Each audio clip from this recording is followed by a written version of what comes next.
آمنہ تیرے گھر میں، آمنہ تیرے گھر میں نبیوں کا نبی آیا، دل جھوم گیا،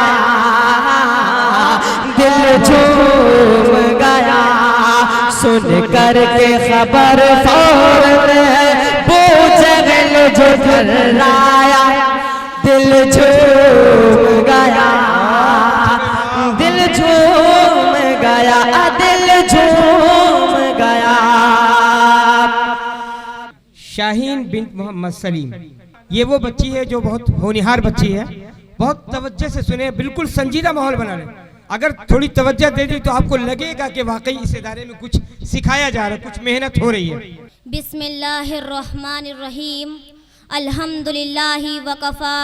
وسلام علی عبادہ الذین اصطفیٰ، اما بعد۔ قال اللہ تعالی وذکر فإن الذکریٰ تنفع المؤمنین۔ جناب صدر، مہمانان خصوصی اور سامعین کرام، السلام علیکم ورحمۃ اللہ وبرکاتہ۔ سب سے پہلے میں خداوند قدوس کی ہزار بار شکر گزار ہوں کہ اس نے مجھے اس قابل بنایا کہ اس عظیم موقع پر آپ حضرات سے گفتگو کر سکوں، اپنے دلی جذبات اور قلبی احساسات آپ تک پہنچا سکوں، اور اس پروگرام کے موقع پر جو مسلمانوں کا ترجمان اور پوری ملت اسلامیہ کی نمائندگی کرتا ہے، اس سنہرے موقع سے فائدہ اٹھاؤں اور صاف طور سے آپ کو بتلا دوں کہ آپ جو یہاں اکٹھے ہوئے، سر جوڑ کر بیٹھے، دور دراز کا سفر کیا، قیمتی وقت صرف کیا، اپنے آرام کو ترک اور راحت کو قربان کیا۔ آپ کا اس طرح بیٹھنا، ایسی دینی محفلیں قائم کرنا، ایسے پروگرام منعقد کرنا اور ان میں شرکت کرنا بڑا اہم اور مبارک فریضہ ہے۔ اس سے امت کی ساکھ اور ملی تشخص باقی رہتا ہے۔ اللہ تعالی ہم سب کی مساعی جمیلہ کو قبول فرمائے، آمین۔ حضرات، اس موقع پر مدارس اسلامیہ کی اہمیت و افادیت پر روشنی ڈالنا چاہتی ہوں۔ یہ مدارس جو اس وقت آپ کے سامنے ہے، بہت سے جھوپڑیوں چھپروں کی شکل میں، کوئی قلعے کی شکل میں، کوئی بہترین و شاندار عمارتوں کی شکل میں، دراصل یہ سب اسلام کے مضبوط قلعے ہیں، دین کے آہنی حصار ہیں۔ ان سے ملت کا تشخص قائم رہتا ہے۔ یہ امت اسلامیہ کے دھڑکتے دل ہیں، یہ اسلامی کلچر و ثقافت کے آئینہ دار ہیں، یہ اخلاق و ایمان اور اخلاص و روحانیت کے سرچشمے ہیں۔ یہاں مردہ دلوں کو زندگی ملتی ہے، یہاں پیاسوں کو سیرابی ملتی ہے، یہاں طلباء کے قلوب میں اخوت و ہمدردی، مساوات و وفاداری کی تخم ریزی کی جاتی ہے، اور سب سے بڑی بات یہ ہے کہ یہاں ان کے افکار و عقائد صحیح ہوتے ہیں، ان میں فکر آخرت پیدا کرنے کی کوشش کی جاتی ہے، آنے والی زندگی کے لیے اسے ٹریننگ دی جاتی ہے، اسے سوالوں کے جوابات یاد کرائے جاتے ہیں۔ دوستو، بہت سے حضرات یہ کہتے ہیں، بہت سے حضرات اسے حقیقت سمجھتے ہیں کہ دنیا بہت ترقی کر گئی، اس میں بہت سی چیزوں کی ایجاد ہو گئی، اس کی بھی کوشش ہو رہی ہے کہ سورج، چاند اور سیاروں کو اپنے قبضے میں کر لیا جائے، طرح طرح کے انکشافات ہو رہے ہیں، ان سائنسی ایجادات نے بہت سی چیزوں کا انکار کر دیا ہے۔ لیکن آپ سوچ کر، اپنے دل پر ہاتھ رکھ کر خدارا مجھے بتائیے، کسی نے اس 2 گز زمین کے ٹکڑے کا بھی انکار کیا ہے؟ موت کے وقت کو کسی نے 2-4 گھنٹے کے لیے مؤخر کیا ہے؟ سائنس کی رفتار پر بھی کسی کا قابو ہوا ہے؟ زندگی بھی کوئی دوبارہ واپس لا سکتا ہے؟ گزرے ہوئے لمحات بھی کسی کے بس میں ہیں؟ ان سب کا جواب آپ یہی دیں گے کہ یقیناً یہ کام آج تک کسی سے نہ ہوا اور نہ قیامت تک ہو سکتا ہے۔ ہمیں اس کا یقین ہے کہ ہمیں مرنا ضرور ہے، حساب و کتاب بھی ہونا ہے۔ جس نے پیدا کیا وہ زندگی کے بارے میں سوال کرے گا، ان نعمتوں کے بارے میں پوچھے گا، قبر میں سوال و جواب ہوں گے، ان سوالات کے جوابات، ان کی مشق و تمرین اور ٹریننگ۔ میرے محترم دوستو، مال و دولت، بہترین کالج، بڑی بڑی یونیورسٹیاں نہیں دے سکتی، ایوان حکومت اور ماہرین قانون اس کے جواب سے قاصر ہیں۔ یہ جواب اگر مل سکتا ہے تو انہی مدارس و مکاتب سے، یہ سبق اگر حاصل ہو سکتا ہے تو انہی بوریوں پر بیٹھنے والے علماء کرام سے، اور اس ابدی زندگی میں رستگاری ہو سکتی ہے تو انہی خرقہ پوشوں اور ذکر اللہ میں مشغول ہونے والے حضرات سے۔ صحیح ہے نہ پوچھ ان خرقہ پوشوں کی، ارادت ہو تو دیکھ ان کو،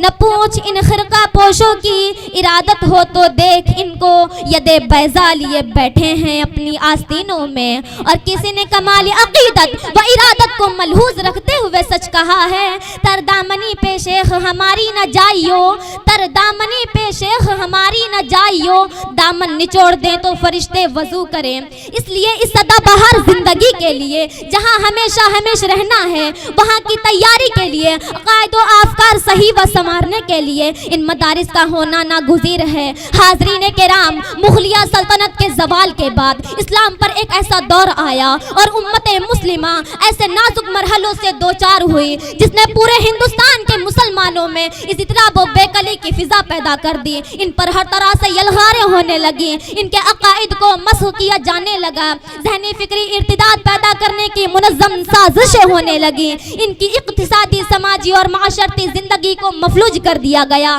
انہیں ہر طرح سے بے دست وپا کر دیا ٹھیک ان ناقص حالات میں علماء و مفکرین اور ملت کا درد رکھنے والے حضرات نے مدارس کا جال بچھایا چپا چپا پر مکاتب و مدارس قائم کیے اور امت کے نونہالوں اور ملت کے جیالوں کو ذہنی اور فکری قتل سے بچانے کے لیے دوربین نگاہ رکھنے والے غمگسار علماء مسیحی مشینریوں سے نبرد آزما ہونے کے لیے میدان میں کود پڑے اگر بر وقت یہ علماء کھڑے نہ ہوتے ان مدارس و مکاتب کا جال نہ پھیلاتے تو آج ہر گھر میں انجیل پڑھائی جاتی ان کے عقائد و افکار میں وثنیت و بت پرستی کا رچاؤ ہوتا الہاد و لا دینیت کا گھر گھر میں مرکز ہوتا قرآن افکار اسلامی سے لوگ کوسوں دور ہوتے انہیں اپنے آقا سرور دو عالم صلی اللہ علیہ وسلم کی حیات طیبہ سے واقفیت نہ ہوتی انہیں اپنی تاریخ اپنے کارناموں کی ہوا تک نہ لگتی ان مدارس نے وہ کارنامہ انجام دیا جو ہمیشہ یاد رکھا جائے انہوں نے بر وقت مسلمانوں کو سنبھالا انہیں اپنی تاریخ اپنے کلچر اور اپنی دینی اہمیت کا احساس دلایا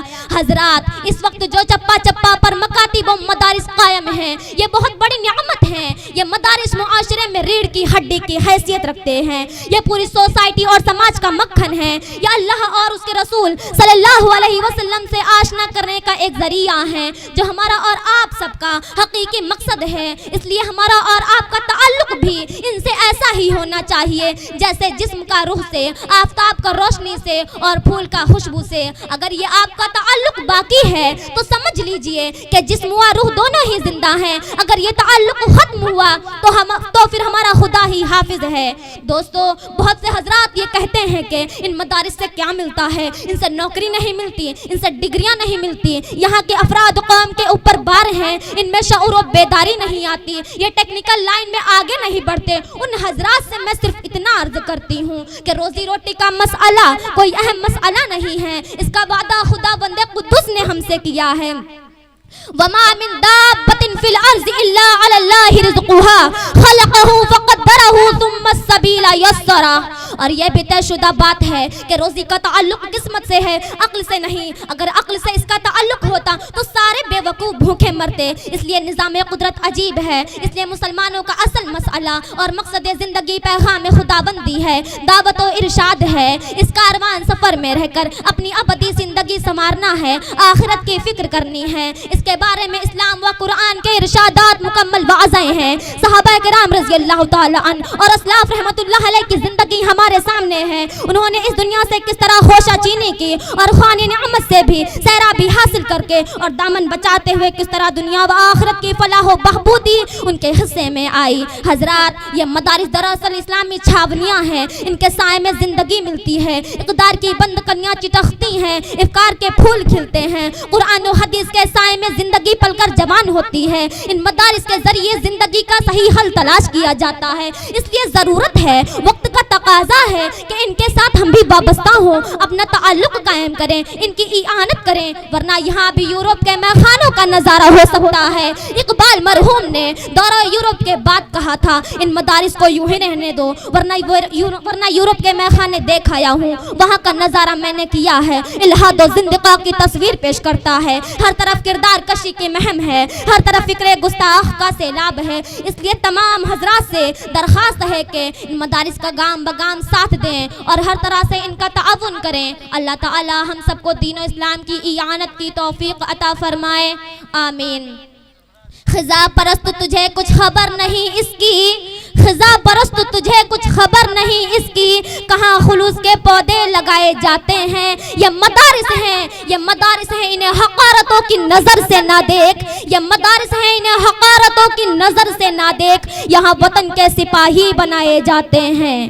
علم کے ساتھ عمل کی بھی دے قوت یا رب، علم کے ساتھ عمل کی بھی دے قوت یا رب، اور توفیق مشقت سے بھی حصہ دے دے، پھر ہو فاران کی چوٹی سے صدا کوئی بلند، پھر ہو فاران کی چوٹی سے صدا کوئی بلند، پھر سے آواز محمد کو ابھارا دے دے۔ خدا سے جنگ مت کرنا، مدارس بند مت کرنا، وہ پہلا مدرسہ صفا جسے آقا بناتے ہیں، وہ پہلا مدرسہ صفا جسے آقا بناتے ہیں، صحابہ اس میں پڑھتے ہیں، میرے آقا پڑھاتے ہیں۔ وآخر الدعوانا ان الحمدللہ رب العالمین۔ السلام علیکم ورحمۃ اللہ وبرکاتہ۔